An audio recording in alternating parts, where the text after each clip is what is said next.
Semuanya bisa dibuat kaget. Belum juga debut di Gresik Petrokimia. Tiba-tiba Megawati ngomong jujur begini. Kalau musim depan ternyata sudah ditawari main di liga luar. Gegerkan voli Proliga, Megawati DKK sampai remuk 2 kali, Popsivo Polwan sudah tunjukkan gestur merendah di masa krusial. Mengejutkan publik Asia. Pernyataan sangat sombong pelatih Malaysia soal proyek naturalisasi timnas Indonesia. Pomade yang dipakai Bang Jay dan kawan-kawan, cuman 60.000 aja. Langsung klik link di bawah ini ya. Semuanya bisa dibuat kaget. Belum juga debut di Gresik Petrokimia. Tiba-tiba Megawati ngomong jujur begini. Kalau musim depan ternyata sudah ditawari main di liga luar. Setelah menutup petualangannya selama 2 musim di Liga Voli Korea Selatan bersama Daejeon Red Sparks, Megawati Hangestri Pertiwi akhirnya menentukan langkah karir selanjutnya. Bintang voli Indonesia ini memilih kembali ke tanah air untuk bergabung dengan Gresik Petrokimia di ajang Proliga 2025. Sebelum memastikan kembali ke Indonesia, atlet voli asal Jember itu sempat menjadi incaran klub-klub dari Jepang dan Turki. Hal ini diungkapkan oleh agennya di Korea, Kim Seong-hon. Meski hanya direncanakan memperkuat Petrokimia selama sekitar 1 bulan, keputusannya tersebut turut memicu dugaan bahwa ia tidak berencana kembali ke Red Sparks. Padahal sebelumnya Megawati masih membuka pintu untuk kembali ke Korea. Saya selalu dapat kembali ke Korea untuk bermain sebagai pemain, katanya kepada SBS News menjelang kepulangan ke Indonesia. Namun, sekembalinya ke tanah air, sikapnya tampak berubah. Kekecewaan terhadap perlakuan yang ia terima di Red Sparks mulai mencuat ke publik. Salah satu isu yang mencolok adalah ketimpangan gaji. Meski tampil impresif di lapangan, Megawati mengungkapkan bahwa ia merasa kurang dihargai secara finansial jika dibandingkan dengan pemain lokal Korea. Di tengah ketidakpuasan tersebut, muncul kemungkinan baru dari arah yang berbeda. Amerika Serikat. Giovanna Milana, mantan rekan setim Megawati di Red Sparks, sekaligus sahabat dekatnya, secara langsung menawarkan Megawati untuk bermain di Liga Voli Amerika. Gia nawarin juga diajak main di Liga Amerika kalau aku mau, ungkap Mega dalam acara di Balai Kota Jember bersama Bupati Muhammad Fawait, dikutip dari YouTube Tribun News. Kedekatan Megawati dan keluarga Giovanna, termasuk ibunya yang kerap memberi dukungan via media sosial, menjadi faktor kuat di balik tawaran tersebut. Meski belum membuat keputusan final, Megawati mengakui bahwa peluang itu menarik. Tapi, banyak yang harus aku perbaiki untuk melangkah ke liga yang lebih baik lagi. Harus mencari banyak pengalaman di Asia dulu mungkin.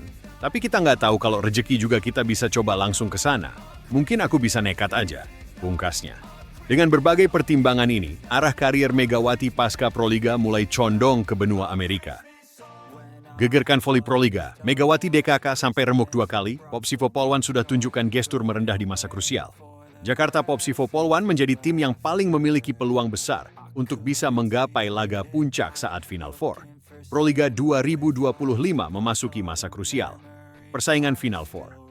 Proliga 2025 akan memasuki pekan terakhir yang dijadwalkan berlangsung di Gor Sritex, Solo, Jawa Tengah, mulai Kamis, 1 Mei 2025, besok.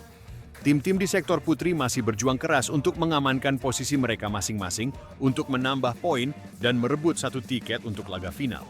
Kans terbesar untuk melaju ke final Proliga 2025 untuk tim putri masih digenggam oleh Jakarta Popsivo Polwan.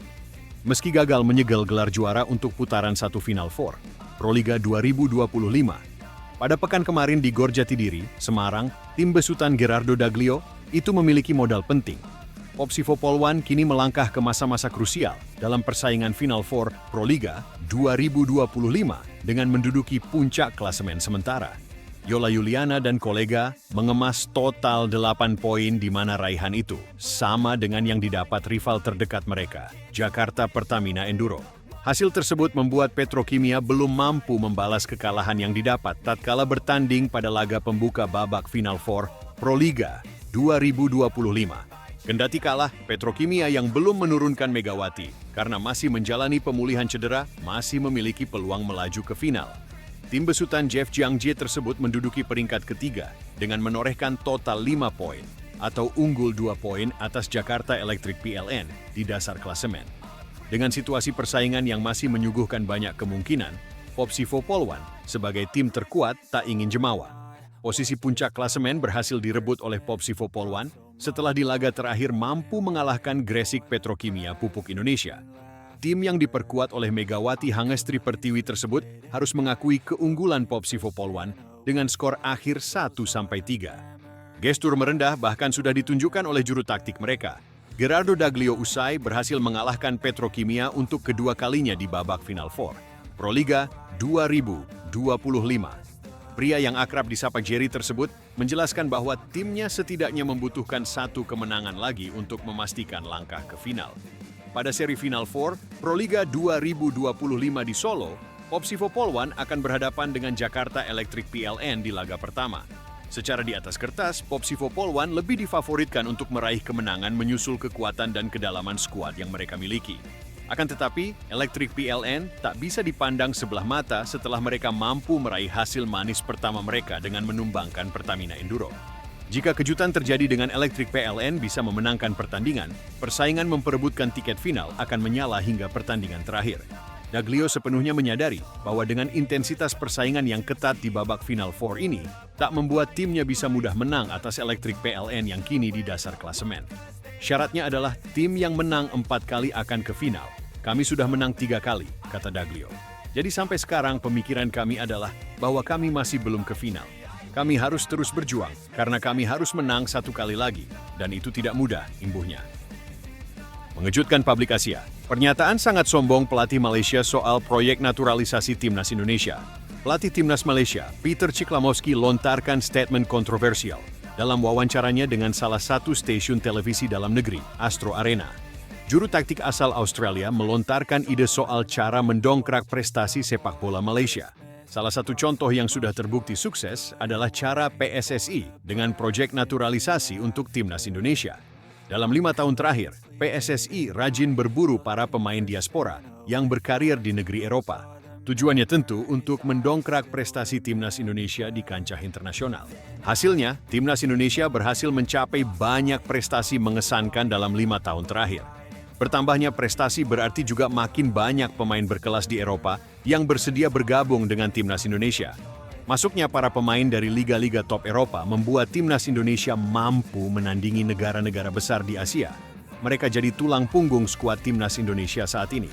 Malaysia saat ini di bawah kepengurusan FAM yang baru mulai mengadopsi cara yang dilakukan Indonesia.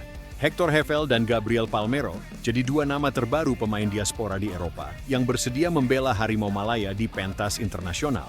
Meski begitu, Peter Ciklamovski mengaku bahwa cara yang dilakukan timnas Indonesia tak relevan bagi Malaysia. Dirinya menyebut bahwa Malaysia punya masalah sekaligus solusi yang berbeda dibandingkan Indonesia. Proyek Indonesia tentang naturalisasi tidak berarti apa-apa bagi saya, ujar Peter Ciklamovski dalam video trailer acara bola itu live edisi 1 Mei 2025 yang diunggah oleh Instagram Astro Arena. Jadi saya tidak akan membicarakannya. Itu tidak relevan bagi saya. Itulah yang kami lakukan di sini. Kami memiliki manfaat unik dari sepak bola Malaysia. Dan dengan itu, kami juga memiliki tantangan unik. Dan Anda harus memahami keduanya untuk mendapatkan langkah yang tepat untuk maju. Dan itu dengan Yang Mulia, Kerajaan Malaysia, dan semua orang di sekitar kita, itulah yang ingin kami lakukan. Saya melihat potensi besar di Malaysia dalam sepak bola, lanjutnya. Meski begitu, dirinya dengan rendah hati mengakui bahwa Malaysia belum mencapai level yang diinginkan untuk bersaing di pentas internasional. Fondasi yang kuat harus dibangun untuk membuat Malaysia bisa maju pesat di dunia sepak bola. Dirinya enggan mengomentari apa yang telah sukses dipraktekkan di negara lain, termasuk proyek naturalisasi PSSI untuk timnas Indonesia. Ya, dan kami harus rendah hati mengetahui bahwa kami masih jauh dari itu saat ini, ujar ex-pelatih FC Tokyo tersebut. Tetapi dengan kerja keras dan komitmen, kami dapat mengambil langkah maju. Dan itu seperti yang saya katakan sebelumnya karena kami berada di fase konstruksi saat ini, mencoba membangun fondasi untuk melakukan itu. Tetapi Anda tahu, itu tidak relevan dengan apa yang dilakukan negara lain, dan saya katakan itu dengan hormat, tutupnya.